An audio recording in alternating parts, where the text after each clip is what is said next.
Hello students, आज हम लेके आए हैं torque on a current loop placed in external uniform magnetic field. आज हम एक रेक्टेंगुलर लूप लेंगे और उसको एक एक्सटर्नल मैग्नेटिक फील्ड में रखेंगे। देखते हैं उस पर क्या होगा। इससे पहले के लेक्चर में मैंने आपसे डिस्कस किया था दैट अगर आप किसी भी क्लोज्ड लूप को या स्ट्रक्चर को एक एक्सटर्नल यूनिफॉर्म मैग्नेटिक फील्ड में रखते हो, अगर आपने इससे पहले का लेक्चर देखा होगा, तो अगर मैं फॉर एग्जांपल ये मेरे पास मैग्नेटिक फील्ड है, अगर मैं इसमें एक ट्रायंगल रखूं, ट्रायंगल शेपेड एक कंडक्टर रखूं और ऐसे चलूं, यहां से लेके यहां चलूं, तो ये क्लोज्ड लूप बनाएगा। तब इस पे लगने वाला जो मैग्नेटिक फोर्स है वो 0 के बराबर होता है। ये मैंने पिछले लेक्चर में आपको समझाया है। ट्रायंगल के बजाय अगर आप सर्कल ले तो इस पे भी टोटल मैग्नेटिक फोर्स 0 के बराबर होगा। आप रेक्टेंगुलर लूप ले तो इस पे भी टोटल मैग्नेटिक फोर्स 0 होगा। आप कोई भी आर्बिट्री शेप लेते हो, लेकिन जो ही ये आर्बिट्री शेप क्लोज हो जाएगी, कोई भी शेप आप ले लो, अगर ये क्लोज्ड है तो इस पे टोटल लगने वाला मैग्नेटिक फोर्स हमेशा किसके बराबर होगा? 0 के बराबर होगा। आज हम इसी केस को डिस्कस करने वाले हैं कि अगर इस क्लोज्ड लूप पे टोटल मैग्नेटिक फोर्स 0 के बराबर है, हम फिर क्यों लिखते हैं torque on a current loop placed in an external uniform magnetic field? क्या उस लूप पे लगने वाला टॉर्क 0 के बराबर नहीं है? वही हम डिस्कस करने वाले हैं।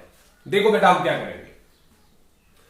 We suppose that we have a rectangular loop। मेरे पास एक रेक्टेंगुलर लूप है और मैंने उसको एक एक्सटर्नल मैग्नेटिक फील्ड में रखा हुआ है। आपके बुक्स पे ये क्वेश्चन बहुत डिफिकल्ट बनाया हुआ है, ठीक है। मैं एक सिंपल सा तरीका इस पे अडॉप्ट कर रहा हूं इसको समझाने के लिए। आई होप दैट आपको ये समझ आएगा। देखो, हम सपोज करेंगे दैट हमारे पास मैग्नेटिक फील्ड की डायरेक्शन ऐसे है। ये यूनिफॉर्म मैग्नेटिक फील्ड है जो मैंने लगाया हुआ है, और इसी यूनिफॉर्म मैग्नेटिक फील्ड में मैं क्या कर रहा हूं, इसमें मैं एक रेक्टेंगुलर लूप को रख रहा हूं। ये मेरे पास एक रेक्टेंगुलर लूप है जिसका मैं नाम कुछ भी दे सकता हूं, एबीसीडी दे दो या पीक्यूआरएस दे दो। चलो पीक्यूआरएस ले लेते हैं। This is PQ R and S. ये मेरे पास लूप है पीक्यूआरएस, और इस लूप में क्लॉकवाइज डायरेक्शन में एक करंट आई फ्लो कर रही है। ये करंट यहां से निकली, यहां चली गई, फिर यहां से वापस आ गई, फिर यहां से वापस आ गई। तो ये क्लॉकवाइज डायरेक्शन में करंट पास हो रही है। इस लूप की ब्रेड्थ और लेंथ डिफाइंड है। फॉर एग्जाम्पल ये साइड बी के बराबर है, तो ये भी बी के बराबर होगा क्योंकि ये रेक्टेंगल है, और ये वाला साइड एल के बराबर है, तो ये वाला साइड भी एल के बराबर ही होगा। मतलब ये एल है, ये वाला साइड एल है और वो वाला साइड बी के बराबर है। तो मैं लिख रहा हूं दैट ये वाला साइड बेटा एल के बराबर है। ये देखो, length of rectangular loop L है, इसकी ब्रेड्थ बी है, और मुझे देखना है कि इस पे क्या होगा। इस लूप को आप, रेक्टेंगुलर लूप को आप 4 स्ट्रेट कंडक्टर्स में डिवाइड कर सकते हो। ये एक कंडक्टर हो गया, ये दूसरा हो गया, ये तीसरा हो गया, ये चौथा हो गया। और आप जानते हो दैट जब भी एक स्ट्रेट करंट कैरिंग वायर को एक मैग्नेटिक फील्ड में रखा जाता है, उस पे एक मैग्नेटिक फोर्स एक्सर्ट होता है। वो मैग्नेटिक फोर्स होता है आई एल क्रॉस बी या I L B sine of theta. ये ऐसे इसके बराबर होता है। आई उस कंडक्टर की करंट होगी, एल उस कंडक्टर की लेंथ होती है, बी एक्सटर्नल मैग्नेटिक फील्ड की वैल्यू होती है, जो हमने बी यहां पे रखी हुई है, बी एक्सटर्नल मैग्नेटिक फील्ड की वैल्यू है, और थीटा एंगल होता है जो ये लेंथ वेक्टर इस मैग्नेटिक फील्ड की डायरेक्शन के साथ बनाता है। अपने अगर पिछला लेक्चर देखा होगा तो आपको बिल्कुल समझ आ रहा होगा। हाँ, थीटा जो है it is the angle subtended by the direction of the length vector, कि लेंथ जो है वो कितने degree angle direction of magnetic field intensity के साथ बनाता है। अब देखो जरा इन दो कंडक्टर्स की बात हम करेंगे। हम PQ कंडक्टर को लेंगे और RS कंडक्टर को ले लेंगे। देखते हैं इन पे जो मैग्नेटिक फोर्स लगने वाला है वो कौन सी डायरेक्शन में लगने वाला है और कितना लगने वाला है।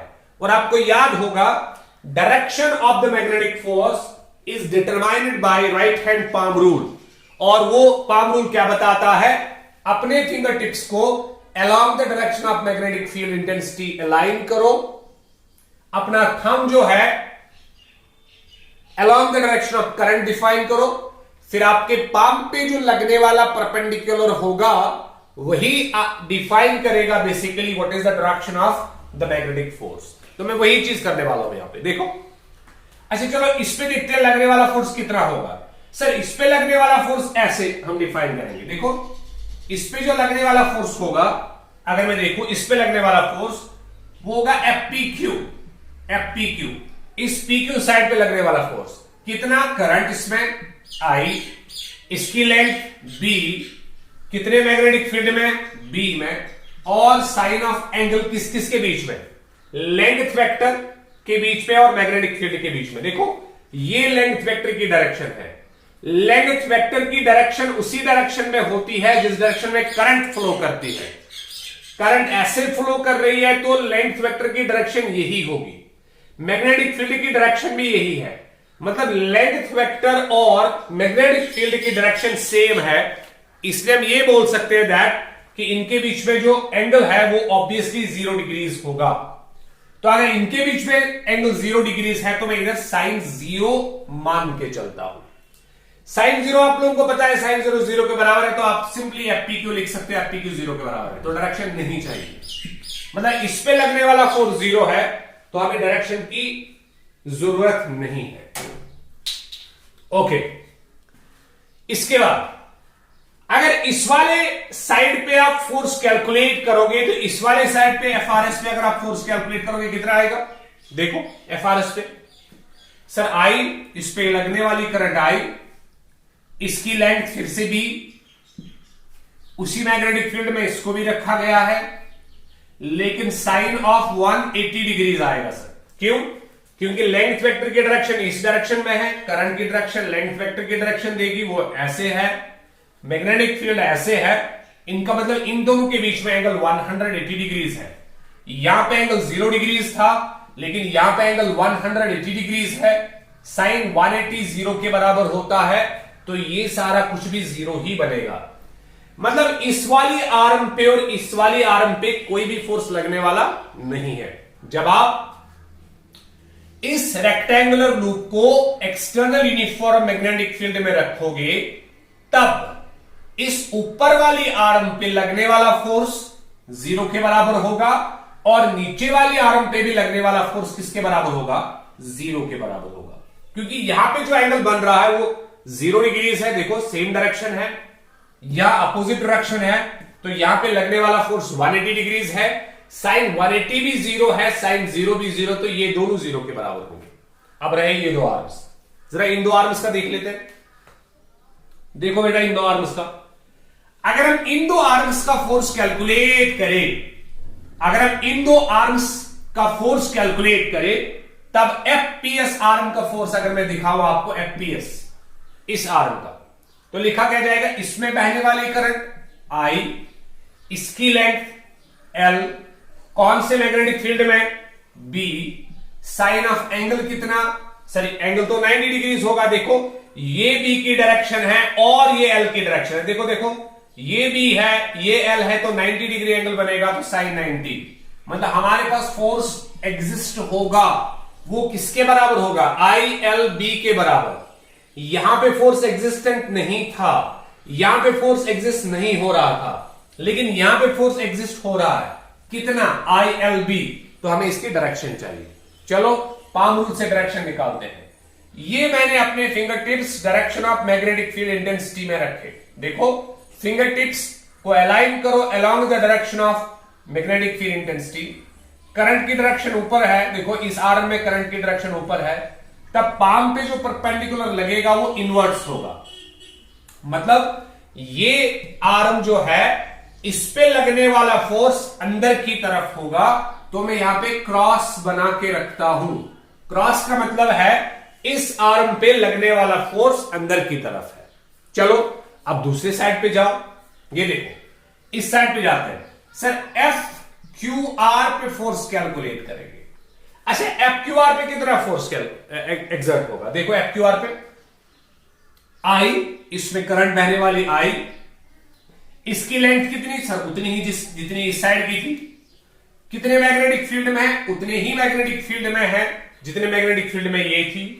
साइन ऑफ कितने डिग्री एंगल सर? फिर से 90 डिग्री एंगल। देखो ये मैग्नेटिक फील्ड है और ये लेंथ वेक्टर की डायरेक्शन है। देखो ये दोनों 90 डिग्री एंगल बनाते हैं, तो सर फिर से मिलेगा आई एल बी। क्या डायरेक्शन भी सेम होगी? देखते हैं।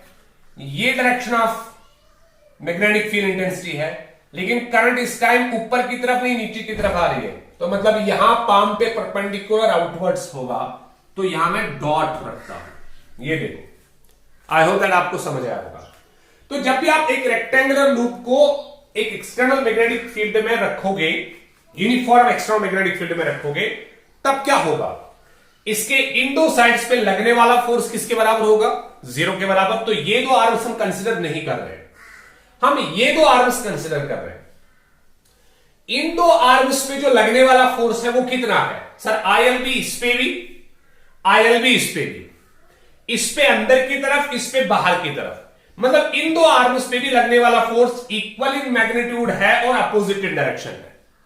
तो इसका मतलब ये वाला फोर्स इस वाले फोर्स को कैंसल आउट करेगा, क्योंकि ये दोनों फोर्सेस सब्ट्रैक्ट होंगे। क्यों? क्योंकि इनकी डायरेक्शन अपोजिट है। इसलिए इस लूप पे जो लगने वाले फोर्सेस है, यहां 0, यहां 0, यहां एक फोर्स अंदर की तरफ, एक फोर्स बाहर की तरफ, तो नेट फोर्स उन दोनों का भी 0 होगा।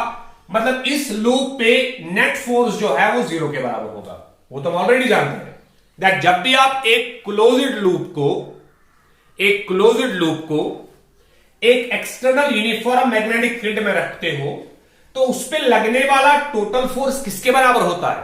0 के बराबर। क्या मैं ये मान के चलूं सर नेट फोर्स तो 0 के बराबर है?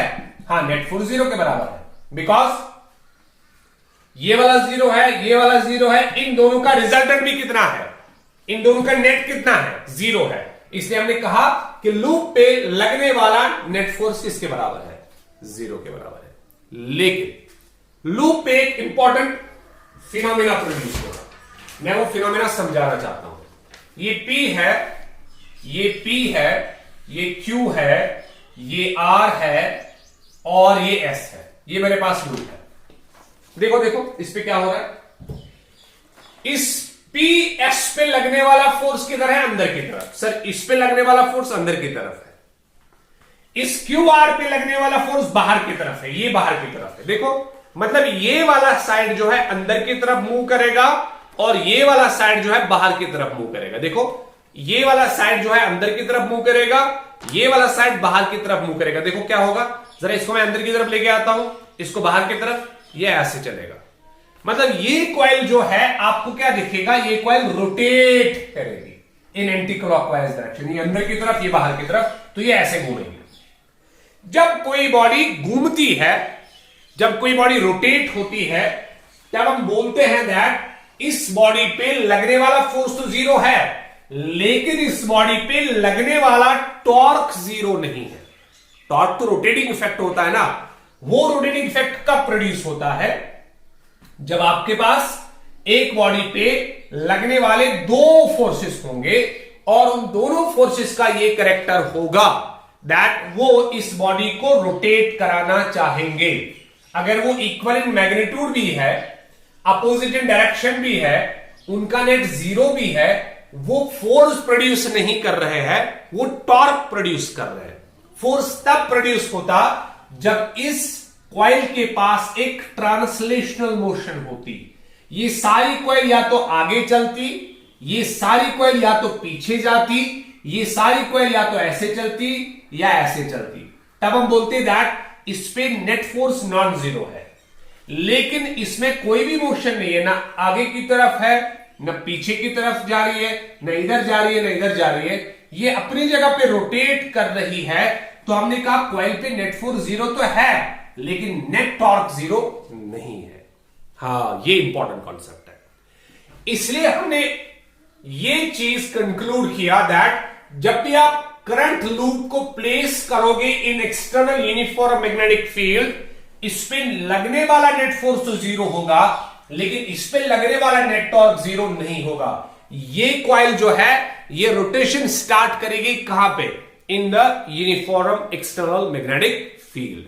तो आपको समझाया होगा, इन दो आर्म्स पे फोर्स जीरो है, इस पे लगने वाला फोर्स अंदर की तरफ है, इस पे लगने वाला फोर्स बाहर की तरफ है, और वही दो फोर्सेस बेसिकली टॉर्क को प्रोड्यूस करते हैं। हमें उसी टॉर्क को कैलकुलेट करना है। आप इसके एग्जाम नोट प्रिपेयर कर सकते हो। हमें ऐसे लिखेंगे, consider a rectangular loop, consider a rectangular loop। हम एक रेक्टेंगुलर लूप को कंसिडर कर रहे हैं ऑफ लेंथ L, और उसकी ब्रेड्थ हम B कंसिडर करेंगे, breadth B, length L and breadth B, carrying current I, उसमें करंट I फ्लो कर रही है। प्लेस किसमें की गई है? Placed in an external magnetic field, external magnetic field B। इसको एक्सटर्नल मैग्नेटिक फील्ड B में रखा गया है, ठीक है ना। नाउ फोर्स ऑन आर्म्स, चलो दोनों आर्म्स पे करेंगे। Force on arms PQ and RS। PQ और RS पे लगने वाले फोर्स कैसे देंगे? Are given by FPQ। हम पहले इसका फोर्स कैलकुलेट करेंगे। वो किसके पास, वो कैसे देंगे? I, इसमें बहने वाला करंट, L इसकी लेंथ जिसको हम B मान के चले हैं, IB इंटू B, और इसका एंगल 0 डिग्रीज है बिकॉज लेंथ वेक्टर के बीच में और मैग्नेटिक फील्ड के बीच में सेम डायरेक्शन है, तो इसका मतलब ये 0 के बराबर है। सिमिलरली FRS जो है वो भी सेम होगा IBB, लेकिन साइन ऑफ 180 डिग्रीज होगा, क्योंकि यहां पे डायरेक्शन अपोजिट है, तो साइन 180 0 के बराबर होगा, तो ये वाला भी 0 के बराबर होगा। तो ये कंट्रीब्यूट नहीं करेंगे टॉर्क में। This side and this side will not contribute in the torque. अब कंट्रीब्यूशन किनका होगा? Let us see. Similarly magnetic forces on sides, कौन कौन सी साइड्स पे?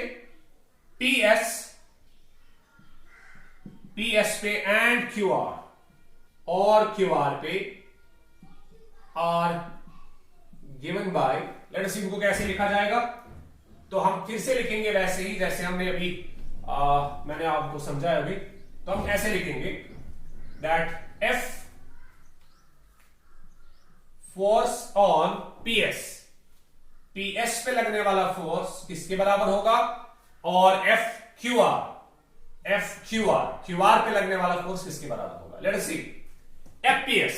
PS साइड पे करंट I, उसकी length L, magnetic field B है, और साइन ऑफ 90 डिग्रीज है, ठीक है ना।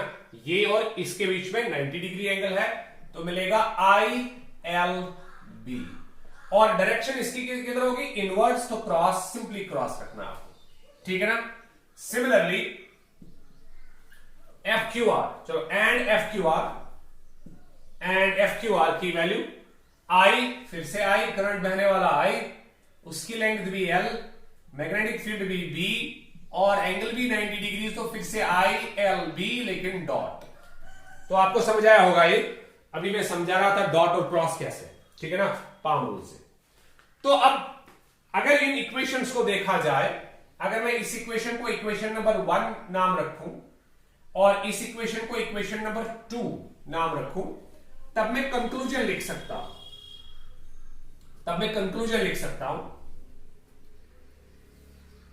Hence we conclude that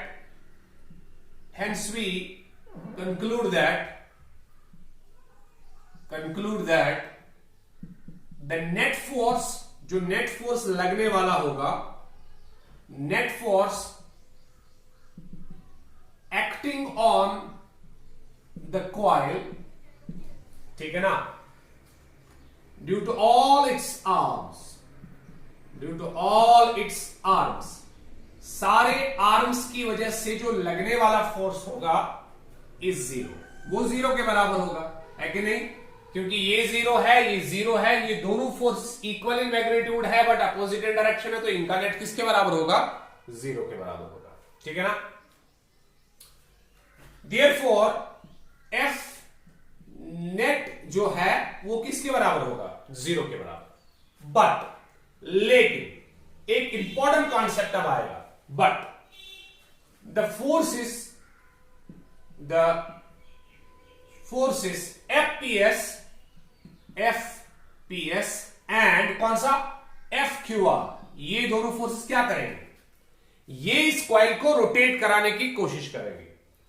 but the forces FPS and FQR try to rotate the coil in anti clockwise direction. ये इसको एंटी क्लॉकवाइज डायरेक्शन में रोटेट कराना चाहेंगे, ठीक है ना? क्योंकि ये वाला फोर्स अंदर की तरफ है, ये वाला फोर्स बाहर की तरफ है, तो ये क्या करेंगे? ये इसको रोटेट कराना चाहेंगे, ठीक है ना? ये इसको रोटेट कराना चाहेंगे किस डायरेक्शन में? क्लॉकवाइज डायरेक्शन में, सॉरी।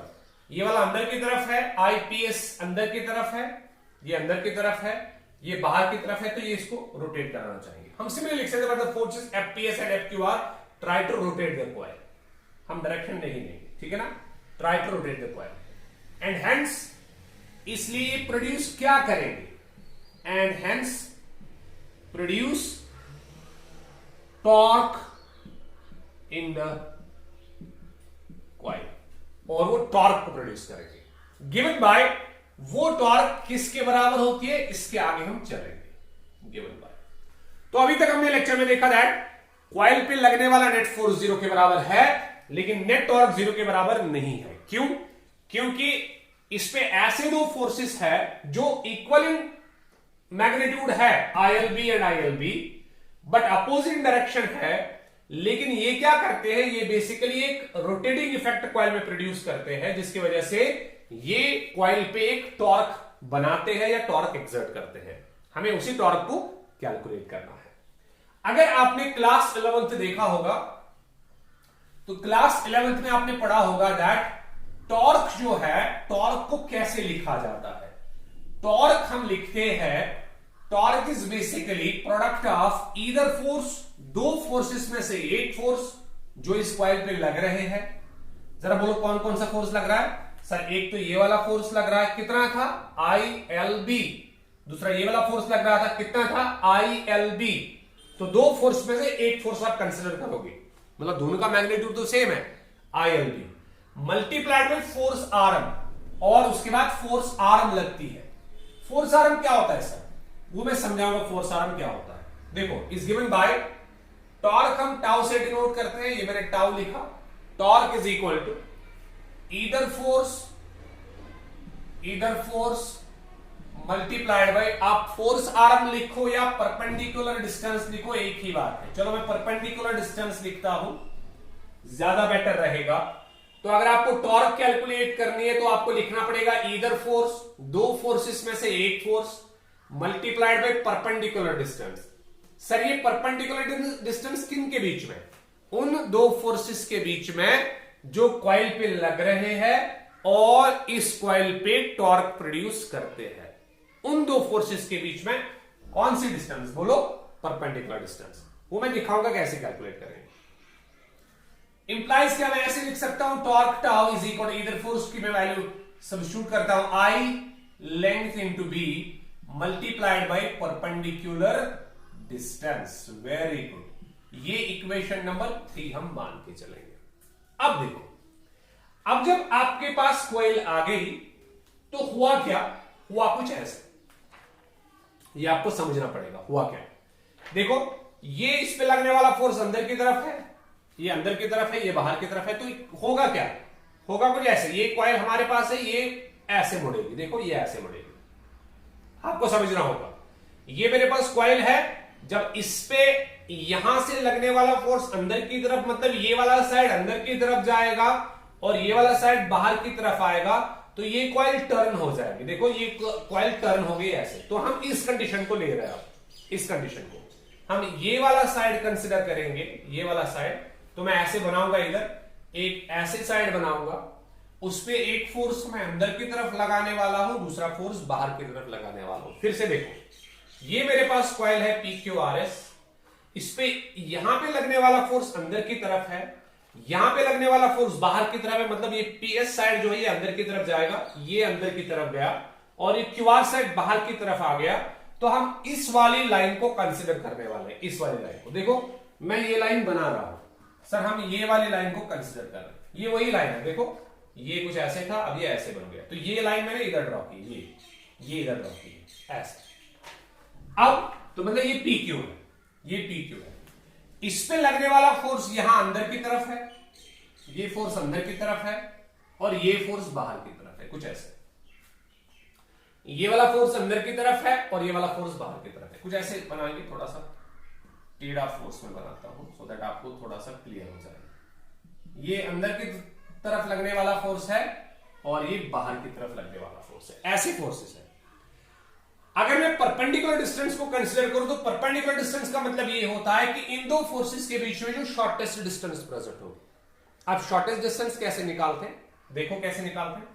हम इस फोर्स को प्रोड्यूस करेंगे, ये मेरे फोर्स प्रोड्यूस किया, ठीक है ना। यहां से एक परपेंडिकुलर ड्रॉ करेंगे, देखो कुछ ऐसे। हमने इस वाले फोर्स को प्रोड्यूस किया, इस फोर्स से एक लाइन ड्रॉ की, परपेंडिकुलर लाइन, ये परपेंडिकुलर लाइन है। मुझे बताओ ये जो है, क्या ये इस फोर्स के बीच में और इस फोर्स के बीच में डिस्टेंस ऑफ सेपरेशन है? Yes sir. ये लाइन कौन कौन से फोर्सेस को कनेक्ट कर रही है? सर एक तो ये इस फोर्स को कनेक्ट कर रही है और दूसरा इस फोर्स को कनेक्ट कर रही है। इसका मतलब ये क्या बना, ये perpendicular distance between the two forces बना, दो फोर्स के बीच में परपेंडिकुलर डिस्टेंस बना। अब जरूरी नहीं है कि आप इसको प्रोड्यूस करोगे और फिर परपेंडिकुलर डिस्टेंस बनाओगे, आप इसको भी प्रोड्यूस कर सकते हो ऊपर की तरफ और यहां से परपेंडिकुलर ड्रॉ कर सकते हो। देखो ये डिस्टेंस भी रिप्रेजेंट करेगी I am the perpendicular distance between this force and this force. इसी को हम परपेंडिकुलर डिस्टेंस बोलते हैं। तो जब भी आपको परपेंडिकुलर डिस्टेंस बनानी होगी, आपको ये परपेंडिकुलर डिस्टेंस इसी तरह से बनानी होगी, कुछ ऐसे। देखो फिर से देखो हम कैसे परपेंडिकुलर डिस्टेंस बनाते हैं। ये मैंने आर्म को ड्रॉ किया, PQ आर्म को, इस पे लगने वाला एक फोर्स अंदर की तरफ, एक फोर्स बाहर की तरफ, फॉर एग्जाम्पल। अब हम क्या कर रहे हैं, अब हम बेसिकली इन दो फोर्सेस के बीच में परपेंडिकुलर डिस्टेंस बनाना चाहते हैं, शॉर्टेस्ट डिस्टेंस। ये इनके बीच में शॉर्टेस्ट डिस्टेंस नहीं है, ये टेढ़ी डिस्टेंस है, हम परपेंडिकुलर डिस्टेंस मानना चाहते हैं। हम कैसे करेंगे, या तो इस वाले फोर्स को नीचे की तरफ प्रोड्यूस करो, यहां से परपेंडिकुलर ड्रॉ करो, देखो यहां से परपेंडिकुलर डिस्टेंस ड्रॉ करो। ऑब्वियसली ये वाले डिस्टेंस इस वाले डिस्टेंस से कम होगी, तो ये शॉर्टेस्ट डिस्टेंस होगी। नाम क्या रखेंगे, परपेंडिकुलर डिस्टेंस। या अगर आप ऐसा नहीं करते हो तब आप इसी को ऊपर की तरफ ड्रॉ करो, यहां से एक परपेंडिकुलर ड्रॉ करो, ये भी रिप्रेजेंट करेगी I am the perpendicular distance. तो आपकी मर्जी है, आप कैसे करोगे कैसे नहीं, ठीक है ना। हमें इसी परपेंडिकुलर डिस्टेंस का वैल्यू चाहिए जो हम यहां पे ड्रॉप करना चाहते हैं। तो अगर मैं परपेंडिकुलर डिस्टेंस बनाऊं कुछ ऐसे, ये मैंने परपेंडिकुलर डिस्टेंस बनाए, ठीक है ना, ये मैं परपेंडिकुलर डिस्टेंस बना रहा हूं और मैं इस एंगल को थीटा मान के चलता हूं। सर किस एंगल को, इस एंगल को। सर ये एंगल किस किस के बीच में है वो अभी डिस्कस होगा। ये थीटा मैं अभी थोड़ी देर के लिए इधर ही रखता हूं। पहले मैं परपेंडिकुलर डिस्टेंस को कैलकुलेट करूंगा, उसके बाद मैं डिफाइन करूंगा कि थीटा किस किस के बीच में एंगल है। अभी मैं कुछ नहीं बता रहा हूं कि थीटा किस किस के बीच में एंगल है, ये मैं बाद में डिस्कस करूंगा। ये वाला साइड आपको पता है कि हमने जो साइड रिप्रेजेंट किया था ये PQ वाला साइड था, ये PQ वाला साइड था, ये वही PQ वाला साइड है, और इसकी लेंथ जो है यहां से लेके यहां तक B है, वो आप जानते हो। तो ये मैं B कंसिडर कर रहा हूं, ये देखो ये B है, ठीक है ना। अब ये थीटा है तो ये ऑब्वियसली परपेंडिकुलर होगा क्योंकि हमने परपेंडिकुलर भी ड्रॉ किया था इसी को। ये थीटा है तो थीटा के अपोजिट साइड को परपेंडिकुलर कहा जाएगा। जिसपे 90 बनाता है वो बेस होगी, तो ये वाला बेस होगा, ये परपेंडिकुलर होगा, ये हाइपोटेन्यूज होगा। हमें चाहिए क्या? Perpendicular distance. अगर मैं इसको नाम ओ रखूं तो मुझे ओ क्यू चाहिए। ओ क्यू मैं कैलकुलेट करना चाहता हूं। ओ क्यू कैलकुलेट करने के लिए मैं क्या करूंगा? मैं इस ट्रायंगल पी ओ क्यू में साइन थीटा को कैलकुलेट करना चाहूंगा। फिर बताऊंगा क्यों। देखो हम क्या करेंगे। In triangle now in triangle POQ में साइन थीटा की वैल्यू अगर हम कैलकुलेट करें वो होगी perpendicular by hypotenuse. Perpendicular O Q है जिसको हमने परपेंडिकुलर डिस्टेंस नाम दिया है। ओ क्यू परपेंडिकुलर है, हाइपोटेन्यूज पी क्यू है, हाइपोटेन्यूज पी क्यू है, तो मुझे मिलेगा ओ क्यू, यानी कि हमें फोर्स आर्म मिलेगी या परपेंडिकुलर डिस्टेंस मिलेगी। ये पी क्यू को इधर में मल्टीप्लाई करता हूं, P Q sine of theta मिलेगा।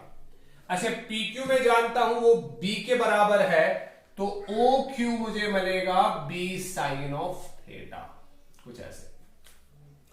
इसका वैल्यू उठा के मैं इधर रख देता हूं। देयरफॉर जो टॉर्क हमें मिलेगी tau that's equal to I L B into perpendicular distance कितनी मिली? B sine theta. B sine theta, अभी थीटा मैंने डिस्कस नहीं किया।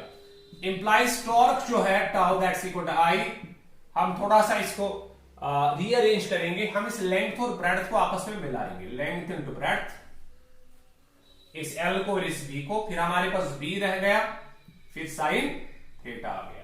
अच्छा, लेंथ इंटू ब्रेड्थ आप जानते हो, ये रेक्टेंगुलर कॉइल है तो इसका लेंथ मल्टीप्लाइड बाय ब्रेड्थ क्या देगा? सर वो तो एरिया देगा। क्या मैं लिख सकता हूं? Torque is equal to I area of the coil B into sine theta. हाँ, अब मैं थोड़ा सा थीटा पे डिस्कशन करता हूं। तो आई हम जानते हैं, आई करंट है जो फ्लो कर रही है किसमें? कॉइल में। ए इसी कॉइल का एरिया है जिस कॉइल को आपने मैग्नेटिक फील्ड में रखा है। बी वही मैग्नेटिक फील्ड है जो आपने यहां से एक्सटर्नली लगाया है। रहा सवाल थीटा का कि थीटा है क्या। थीटा को डिफाइन करने के लिए मुझे इस पे जाना पड़ेगा कि थीटा किस किस के बीच में एंगल होता है। चलो इसको मैं भी रब करता हूं, उसके बाद आगे चलेंगे। हमें बेसिकली रिलेशन मिली, हमने तो रिलेशन जो है वो ऑब्टेन की, लेकिन अब मुझे थीटा चाहिए। तो थीटा को डिफाइन करने के बाद मुझे इस रिलेशन की और कुछ फॉर्म्स मिलेगी। हम वही फॉर्म्स अब डिफाइन करना चाहते हैं। बस रिलेशन यही है, बहुत आसान सा क्वेश्चन है। रिलेशन बेसिकली यही है, torque experienced by a current loop placed in external magnetic field is equal to I A B sine of theta. मगर थीटा की डेफिनेशन हमारे पास अभी नहीं है। थीटा हम देखेंगे, थीटा किस के बीच में एंगल है। देखो हम डिफाइन करेंगे दैट, ये स्ट्रक्चर हम फिर से लेंगे। ये हमारे पास स्ट्रक्चर था, ये पी क्यू स्ट्रक्चर था, इस पे लगने वाला एक फोर्स अंदर की तरफ था, कुछ ऐसे। ये फोर्स अंदर की तरफ था और ये फोर्स बाहर की तरफ था। ये मुझे नहीं चाहिए, एक ही फोर्स मुझे चाहिए। और इस एंगल को मैंने थीटा माना है। मैं देखना चाहता हूं ये थीटा एंगल जो है ये किस किस के बीच में एंगल है। सर किसके बीच में? फोर्स के बीच में और कॉइल के बीच में। नहीं, ऐसा नहीं है। देखो मैं फिर बताऊंगा ये ऐसा क्यों नहीं है। मैं क्या करूंगा, मैं फॉर एग्जांपल मैं इसका स्ट्रक्चर बनाऊंगा। मैंने मैग्नेटिक फील्ड ऐसे लगाया था, इस डायरेक्शन में मैग्नेटिक फील्ड लगाया था, अगर आपको याद होगा। अभी जो स्ट्रक्चर बनाया था तो मैग्नेटिक फील्ड मैंने इस डायरेक्शन में लगाया था। मैं एक इसका पैरेलल लाइन यहां पे ड्रॉ करता हूं। ये मैंने एक पैरेलल लाइन ड्रॉ की, ठीक है ना। इसकी एक पैरेलल लाइन मैंने इधर ड्रॉ की और मैं इस कॉइल पे एक नॉर्मल ड्रॉ करता हूं। जरा नॉर्मल देखो कैसे ड्रॉ होगा। मैं कॉइल पे नॉर्मल ड्रॉ करता हूं। ये सर कॉइल पे नॉर्मल ड्रॉ होगा, ये देखो, ये normal draw on the coil है एन। बस इतना ही आपको देखना है, बाकी आपको समझ आएगा। मैंने किया था, मैंने कहा कि मैंने ये थीटा रखा था, मैं इस थीटा को डिफाइन करना चाहता हूं। तो अगर ये थीटा है, ये थीटा असल में किस किस के बीच में एंगल है, मैं वो डिफाइन करना चाहता हूं। मैंने क्या किया, इसके एक पैरेलल लाइन इधर ड्रॉ की, ठीक है ना। ये मैग्नेटिक फील्ड है, ये ऑलरेडी लगा हुआ है और मैंने इस कॉइल पे एक नॉर्मल ड्रॉ किया या परपेंडिकुलर ड्रॉ किया, ठीक है ना? Good. Now see what will happen. अच्छा, अगर ये थीटा है तो ये भी थीटा होगा, ये कॉरस्पॉन्डिंग एंगल्स है कि नहीं? ये हॉरिजॉन्टल वर्टिकल लाइन है, इस लाइन के साथ थीटा एंगल यहां बनाती है, ये भी ऑब्वियसली वर्टिकल लाइन है और इसी लाइन के साथ ये भी यहां पे एंगल थीटा बनाएगी। अगर मैं और एक लाइन ड्रॉ करूंगा वो भी एंगल थीटा बनाएगी, ठीक है ना? अच्छा, मुझे बताओ ये टोटल एंगल कितना है? सर ये तो 90 डिग्रीज है। देखो, हमने मैग्नेटिक फील्ड हॉरिजॉन्टल में लगाया था, ये एक वर्टिकल लाइन है, तो इनके बीच में जो टोटल एंगल है वो 90 डिग्रीज होगा। 90 में से कितना कट हुआ? Sir theta. ये बचा कितना? सर ये बचा होगा 90 माइनस थीटा। हाँ सर, ये तो बिल्कुल सिंपल है। हमने इसका पैरेलल इधर ड्रॉ किया, ठीक है ना? हम मान के चले कि ये थीटा है, क्योंकि ये थीटा है, ये टोटल एंगल 90 डिग्रीज था, हमने थीटा कट किया तो बचा कितना? 90 माइनस थीटा, ठीक? अच्छा, ये क्या है सर? ये तो नॉर्मल है। किस पे? कॉइल पे। मतलब ये वाला कॉइल के साथ टोटल एंगल 90 डिग्रीज बनाएगा, ठीक? ये नॉर्मल कॉइल के साथ टोटल एंगल कितना बनाएगा? 90 डिग्रीज। तो ये सारा एंगल 90 डिग्रीज है। मतलब ये और ये, चलो इसको मैं कुछ मान के चलता हूं, ये x, ये और x टोटल बनाएंगे कितने डिग्री एंगल? 90 degree angle. देखो क्यों? क्योंकि ये नॉर्मल ड्रॉ हुआ है कॉइल पे, तो नॉर्मल का मतलब परपेंडिकुलर हमने कॉइल पे ड्रॉ किया है, तो परपेंडिकुलर ड्रॉ करने का मतलब है ये नॉर्मल और ये कॉइल आपस में 90 डिग्री एंगल बनाते हैं। इसका मतलब ये प्लस ये कौन कौन? 90 माइनस थीटा और x, 90 माइनस थीटा और x टोटल एंगल बनाने चाहिए कितना? बोलो, 90 डिग्रीज, है कि नहीं? अच्छा, हमें x की वैल्यू चाहिए, तो x मिलेगा 90 अपनी जगह पे, ये 90 इधर जाएगा तो माइनस 90, ये थीटा इधर जाएगा तो प्लस थीटा, ये और ये कैंसिल हो गया तो x इज इक्वल टू 0। तो अच्छा, थीटा ये भी है, फिर ये भी थीटा है। आप थोड़ा सा कंसंट्रेट करो, आपको समझ आएगा मैंने क्या किया। अगर मैं इन सभी चीजों को रद्द करूं, किसी को अगर समझ नहीं आया तो वो फिर से देख सकता है। मैं मान के चलता हूं ये थीटा है, क्योंकि मैंने इसको इधर थीटा माना है, मुझे थीटा को डिफाइन करना है। अगर ये थीटा है तो ये भी थीटा होगा, क्योंकि ये करस्पॉन्डिंग एंगल्स है। अब बी और ये लाइन जो है आपस में 90 डिग्री टोटल बनाते हैं एंगल, ये वाली लाइन और ये वाली लाइन टोटल एंगल 90 बनाते हैं। हमने काटा थीटा तो बचा कितना? 90 माइनस थीटा। अब ये नॉर्मल और ये नॉर्मल और ये कॉइल आपस में 90 डिग्री एंगल बनाते हैं।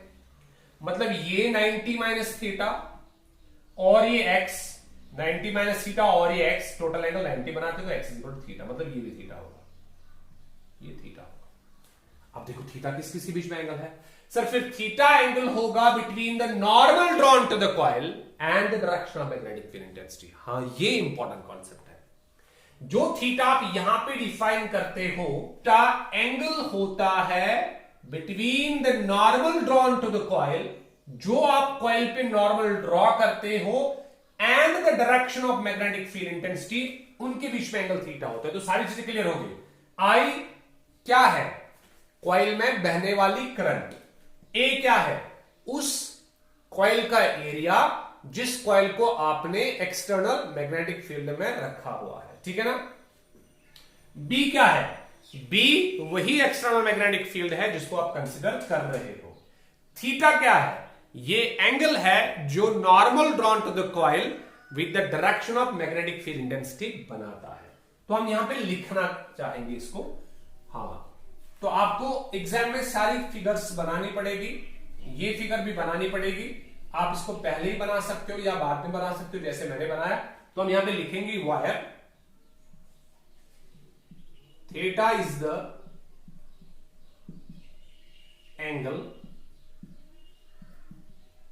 सबटेंडेड बाय, इसको हम स्मॉल एन से डिनोट करेंगे, ठीक है? नॉर्मल को हम स्मॉल एन से डिनोट करते हैं। Theta is the angle subtended by normal N cap, normal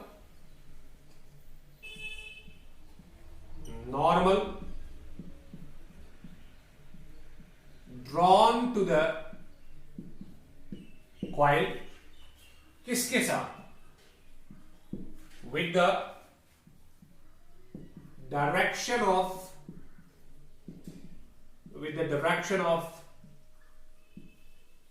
magnetic field intensity. तो सारी चीजें हमें समझ में आ गई। अच्छा, टॉर्क टाउ है, ये I A B sine of theta के बराबर है। अब एक और इंपॉर्टेंट कॉन्सेप्ट है, अगर आपको थोड़ा सा फेंट आइडिया इलेक्ट्रोस्टैटिक्स का होगा, वहां पे भी हम टॉर्क पढ़ते हैं। Torque experienced bye an electric dipole placed in external uniform electric field. जब आप एक डाइपोल को यूनिफॉर्म एक्सटर्नल इलेक्ट्रिक फील्ड में रखते हो, उस पर भी एक टॉर्क क्रिएट होती है और वो दी जाती है पीई साइन थीटा से। आप बुक्स पे चेक कर सकते हो, नोटबुक पे चेक कर सकते हो that torque due to dipole जो है placed in external electric field, uniform electric field, वो होती है torque is equal to PE sine theta. तो अगर आप थोड़ा सा कंपैरिजन करोगे इसका और इसका, तो आपको एक टर्म वहां से निकल के आएगी। ये साइन थीटा है, ये साइन थीटा है, ये इलेक्ट्रिक फील्ड है, ये मैग्नेटिक फील्ड है कि नहीं? ये इलेक्ट्रिक फील्ड है, ये मैग्नेटिक फील्ड है। तो इसका मतलब ये P है तो ये भी P की तरह ही एक क्वांटिटी होनी चाहिए। देखो ये टॉर्क है, ये टॉर्क है, साइन थीटा है, इलेक्ट्रिक फील्ड है, मैग्नेटिक फील्ड है, यहां P है और यहां I इंटू ए है। तो ये I इंटू ए जो है, ये वैसी ही कोई चीज रिप्रेजेंट करनी चाहिए जैसे ये P रिप्रेजेंट कर रहा है। अच्छा, P क्या रिप्रेजेंट कर रहा है? सर, P रिप्रेजेंट कर रहा है इलेक्ट्रिक डाइपोल मोमेंट। ये I इंटू ए रिप्रेजेंट करेगा मैग्नेटिक डाइपोल मोमेंट, और उसको हम डिनोट करते हैं कैपिटल M से। अब सवाल पैदा होता है, सर क्या इसका मतलब ये है दैट जो भी आप कॉइल चूज करोगे, जो भी आप लूप चूज करोगे, क्या वो लूप एक मैग्नेटिक डाइपोल का काम करेगी? Answer is yes. एक रेक्टेंगुलर लूप, एक सर्कुलर लूप अगर आप लोगे, एक रेक्टेंगुलर लूप आप लोगे, तो वो लूप्स जो है, या कोई भी लूप लोगे, वो लूप्स जो है बेसिकली एक मैग्नेटिक डाइपोल का काम करते हैं। देखो, मैं सिखाना चाहूंगा आपको मैग्नेटिक डाइपोल फॉर्म होता है कि नहीं। हम अभी जो लूप हमने कंसीडर की थी, हम उसी लूप को कंसीडर करेंगे। ये मेरे पास रेक्टेंगुलर लूप है, देखो ये रेक्टेंगुलर लूप है, इसमें क्लॉकवाइज डायरेक्शन में करंट चल रही है। यस, ये रेक्टेंगुलर लूप है, इसमें क्लॉकवाइज डायरेक्शन में करंट फ्लो कर रही है, ऐसे ऐसे ऐसे ऐसे। तो अगर इस लूप को प्रॉपर्ली देखा जाए, यहां से तो आपको क्लॉकवाइज लगेगा, लेकिन यहां से आपको क्या लगेगा? Anti clockwise. देखो, यहां से यही करंट एंटी क्लॉकवाइज दिखेगी, जो करंट आपको यहां से क्लॉकवाइज दिख रही है। मतलब इस लूप में एक साइड में करंट क्लॉकवाइज फ्लो कर रही है और दूसरे साइड में करंट एंटी क्लॉकवाइज डायरेक्शन में फ्लो कर रही है। अब देखो, हमने पढ़ा है कि अगर क्लॉकवाइज डायरेक्शन में करंट फ्लो कर रही है तब साउथ पोल फॉर्मेशन होती है। देखो, क्या ये साउथ पोल फॉर्मेशन क्लॉकवाइज है? हाँ सर, ये तो क्लॉकवाइज है। एरोस को मिलाओ, हम क्लॉकवाइज चल रहे हैं, क्लॉकवाइज। और अगर एंटी क्लॉकवाइज डायरेक्शन है, फिर तो नॉर्थ पोल की पोलैरिटी होती है। देखो नॉर्थ पोल, एंटी क्लॉकवाइज, देखो एंटी क्लॉकवाइज, नॉर्थ पोल, ये हमने पढ़ा है। अगर करंट एंटी क्लॉकवाइज डायरेक्शन में चल रही है तो नॉर्थ पोलैरिटी प्रोड्यूस होती है, अगर करंट क्लॉकवाइज डायरेक्शन में चलती है तो साउथ पोलैरिटी प्रोड्यूस हो रही है। तो इस साइड में साउथ प्रोड्यूस होगा, पिछले वाले साइड में क्या प्रोड्यूस होगा? नॉर्थ प्रोड्यूस होगा। जो इसको यहां से देख रहा होगा उसको लगेगा करंट क्लॉकवाइज है, जो उस वाली साइड देखेगा उसको लगेगा कि करंट एंटी क्लॉकवाइज है। तो इस वाली side formation of south pole होगा और बैक वाली साइड जो है फॉर्मेशन ऑफ नॉर्थ पोल होगा। तो ऑब्वियसली एक डाइपोल के पास क्या होता है, जैसे एक चार्ज के पास दो इक्वल चार्जेस होते हैं, अपोजिट पोलैरिटी होती है, एक प्लस क्यू दूसरा माइनस क्यू। इसी तरह डाइपोल के पास दो पोल्स होते हैं, एक नॉर्थ पोल एक साउथ पोल। इनका मैग्नीट्यूड सेम होता है, मतलब स्ट्रेंथ इनकी सेम होती है। जितना स्ट्रांग नॉर्थ पोल होता है उतना ही स्ट्रांग साउथ पोल होता है कि नहीं? लेकिन इनकी पोलैरिटी अलग अलग होती है। मतलब जो पोल नॉर्थ के साथ अट्रैक्ट होगा वही पोल साउथ के साथ रिपेल होगा, मतलब पोलैरिटी अलग अलग है। देखो अगर हम अज्यूम करें दैट हमारे पास एक नॉर्थ पोल है, खाली नॉर्थ पोल है, वो एग्जिस्ट नहीं होगा, हम अज्यूम करेंगे हमारे पास नॉर्थ पोल है। इस नॉर्थ पोल को अगर आप साउथ पोल के नजदीक लाएंगे तो क्या होगा सर, ये अट्रैक्ट होगा। लेकिन इसी नॉर्थ पोल को अगर आप नॉर्थ पोल के पास लेके जाओगे तो क्या होगा, रिपेल होगा। क्या इसका मतलब पोलैरिटी सेम है कि अपोजिट है? सर पोलैरिटी तो अपोजिट है, क्योंकि इन्होंने अपोजिट इफेक्ट दिखाया। मतलब जिस लूप को आप कंसिडर कर रहे हो, इस लूप के पास ये प्रॉपर्टी होगी दैट इसका एक साइड साउथ रिप्रेजेंट करेगा, दूसरा साइड नॉर्थ रिप्रेजेंट करेगा। इसके पास दो पोल्स होंगे, south pole and north pole. उसी तरह से जिस तरह से डाइपोल के पास दो पोल्स होते हैं, कौन कौन? पॉजिटिव क्यू चार्ज और नेगेटिव क्यू चार्ज। इसलिए यहां पे जो लूप आप देख रहे हैं मैग्नेटिक डाइपोल का काम करेगी, वहां पे जो आप चार्ज कॉम्बिनेशन देखते हो वो इलेक्ट्रिक डाइपोल का काम करते थे, लेकिन यहां पे लूप्स जो है ये मैग्नेटिक डाइपोल का काम करेगी। इसलिए इनके साथ एक डाइपोल मूवमेंट उसी तरह से एसोसिएट होगी जिस तरह से एक इलेक्ट्रिक डाइपोल के साथ डाइपोल मूवमेंट एसोसिएट होती है। और जो डाइपोल मूवमेंट इलेक्ट्रिक डाइपोल के साथ एसोसिएट होती है उसको P से डिनोट किया जाता है, और उसकी डायरेक्शन कहां से कहां होती है? नेगेटिव चार्ज टू बोलो positive charge. Good, negative charge to positive charge, electric field के अपोजिट डायरेक्शन में। फील्ड कहां से कहां होता है? इलेक्ट्रिक फील्ड कहां से कहां जाता है? Positive to negative. Dipole movement कहां से कहां? Negative to positive. यहां पे बिल्कुल वैसी एक मूवमेंट प्रोड्यूस होती है जिसको हम मैग्नेटिक मूवमेंट का नाम देते हैं। अच्छा, मैग्नेटिक फील्ड की डायरेक्शन कहां से कहां होती है? From north to south. Magnetic dipole movement की डायरेक्शन कहां से होगी? Opposite to that, south to north, south to north. फिर से समझो मैं क्या बोल रहा हूं। जैसे इलेक्ट्रिक डाइपोल मूवमेंट जो है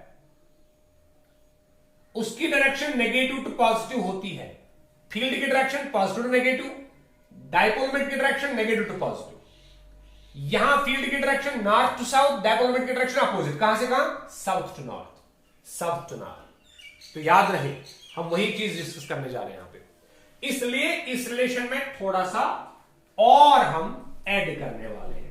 हम कुछ ऐसे लिखने वाले हैं, देखो हम क्या लिखने वाले हैं।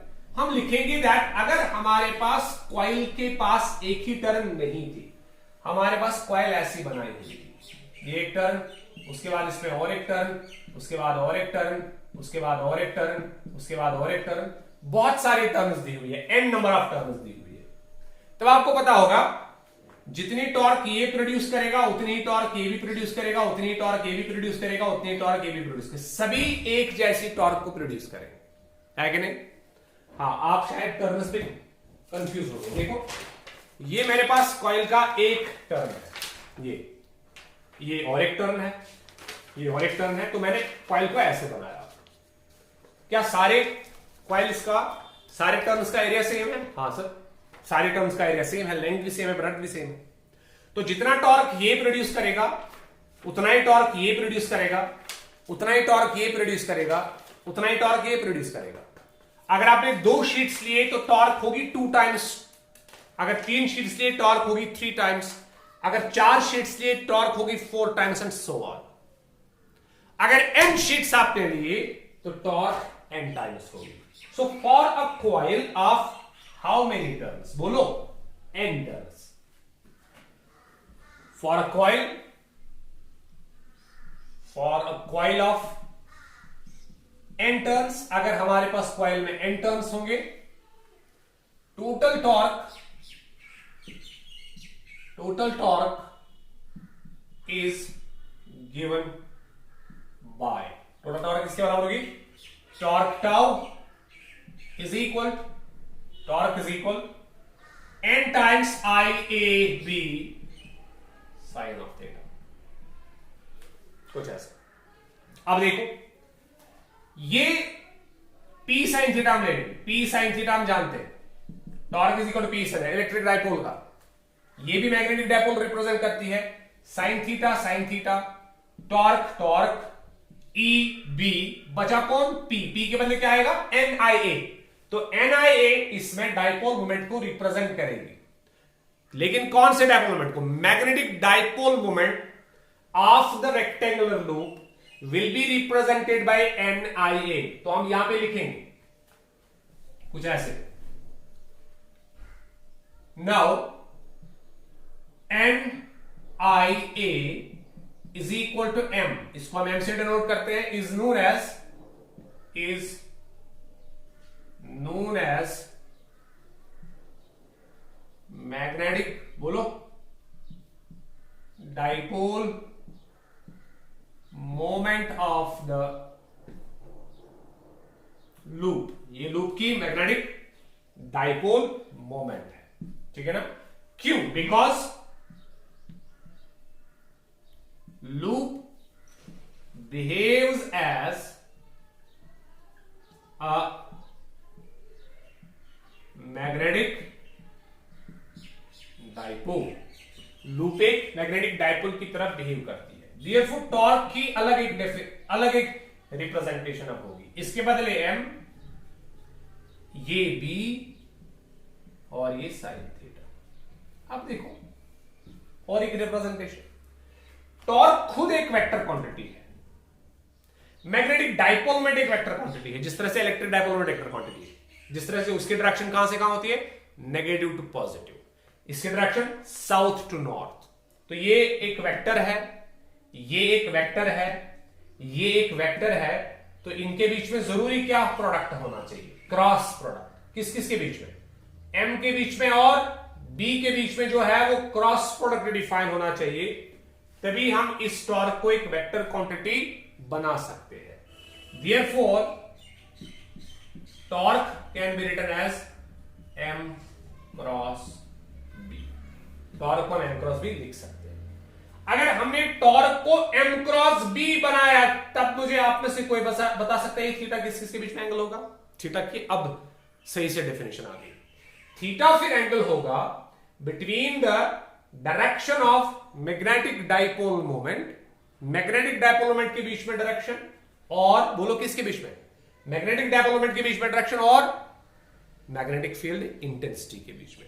सो theta is the angle subtended by the direction of magnetic dipole moment with the direction of magnetic field intensity. Sir वहां पे तो कंफ्यूजन है, आपने तो कहा था normal drawn to the coil, अब कहा मैग्नेटिक डाइपोल मोमेंट। सर क्या ये सेम है? बिल्कुल ये सेम है। देखो लास्ट कॉन्सेप्ट में देता हूं, उसके बाद इस वीडियो को एंड करेंगे। देखो बेटा जरा मुझे लूप दिखाओ, चलो इधर दिखाता हूं इस पे। सी ये कौन सा पोल है? South pole. पीछे कौन सा पोल? North pole. अच्छा मैग्नेटिक डाइपोल मोमेंट की डायरेक्शन कहां से कहां? साउथ से नॉर्थ। तो ये साउथ से नॉर्थ मतलब अंदर की तरफ जाएगा। ये देखो साउथ से नॉर्थ। क्या जो मैग्नेटिक डाइपोल मोमेंट है वो नॉर्मल टू द कॉइल है? बिल्कुल सर, ये तो नॉर्मल टू द कॉइल है। तो जितना angle normal to the coil बनाएगा उतना ही angle obviously magnetic dipole moment बनाएगा। अरे सुनो, हमने क्या कहा? थीटा जो है ये एंगल किस किस के बीच में है? Normal drawn to the coil and the direction of magnetic field intensity. Magnetic field ऐसे है, बोर्ड में मैग्नेटिक फील्ड है, ऐसे मैग्नेटिक फील्ड है, ये मैग्नेटिक फील्ड है। चलो नॉर्मल ड्रॉ करते हैं। बोलो कितने डिग्री एंगल नॉर्मल ने बनाया? Sir 90 degree. तो थीटा 90 है। अच्छा नॉर्मल ड्रॉ नहीं करेंगे, मैग्नेटिक डाइपोल मोमेंट को ड्रॉ करेंगे। ये देखो मैग्नेटिक डाइपोल मोमेंट कहां से कहां? साउथ से नॉर्थ की तरफ। देखो कितने डिग्री एंगल? 90 degree angle. इसका मतलब यह है कि चाहे आप डिफाइन करो थीटा को as it is the angle subtended by the normal drawn to the coil with the direction of magnetic field intensity, और angle subtended by the direction of magnetic dipole moment with the direction of magnetic field intensity, ये एक ही बात है। तो आपको दोनों चीजें याद रखनी होगी। दैट जो थीटा है it is the angle subtended bye, ये एंगल सबटेंडेड होगा bye the direction of magnetic field intensity with the normal drawn to the coil or direction of magnetic dipole moment with the magnetic field intensity। तो ये हमारे पास torque का concept है कि जब भी आप किसी भी लूप को, अब जरूरी नहीं है कि आप रेक्टेंगुलर लूप को ही लोगे, ये रिलेशन वैलिड होगी हर किसी लूप के लिए। आप अगर सर्कल यहां पे रखोगे तब ये रिलेशन सर्कल के लिए भी वैलिड है और ये सर्कल भी बेसिकली इसमें रोटेट करेगा। फर्क सिर्फ ये होगा कि यहां पे ए के बदले एरिया ऑफ सर्कल देना है पाई आर स्क्वायर, है कि नहीं। अगर लूप होगी तब आपको लेंथ इनटू ब्रेड्थ का यूज करना है। तो कोई भी लूप जब आप एक्सटर्नल मैग्नेटिक फील्ड में रखोगे उस पे हमेशा tau is equal to N I A B sine theta use होगा, या tau is equal to M B sine theta use होगा, या tau is equal to M cross B use होगा। Thank you.